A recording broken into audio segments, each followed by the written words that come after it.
মানুষ পশু কিনছে, কেনার পর চুরি হয়ে গেছে, হারায় গেছে। তো মাশাআল্লাহ তিনি আরেকটা কিনবেন।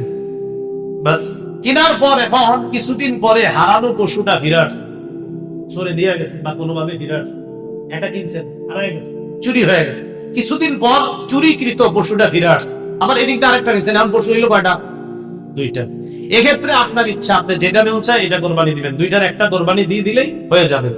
কিন্তু গরিব মানুষ, ওনার উপর কোরবানি ওয়াজিব ছিল না, উনি কিনছে। বলেন উনি কি করছে? কিনছে।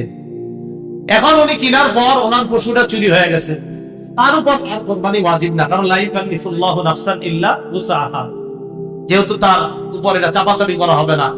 তো তিনি কিনছিলেন, কেনার পর এটা হারায় গেছে। এখন উনি কি করছে? আরেকটা কিনছে। ওনার উপর ওয়াজিব ছিল না, কিন্তু আরেকটা কিনছে। প্রথমটাই কিনা ওনার জরুরি ছিল না, কিন্তু প্রথমটা কিনছে। কেনার পর চুরি হয়নি, চুরি হওয়ার পর উনি আরেকটা কিনছে। আরেকটা কেনার পর চুরিকৃত পশুটা ফিরে আসছে। তাহলে ধনী মানুষের পশু ছিল, পশু হয়ে গেল দুইটা, একটা দিলে হয়ে যায়। গরিব মানুষ যেটা প্রথমে কোরবানির নিয়তে কিনছে, এটা হারিয়ে যাওয়ার পর তিনি নিজে থেকে আরেকটা কিনছে।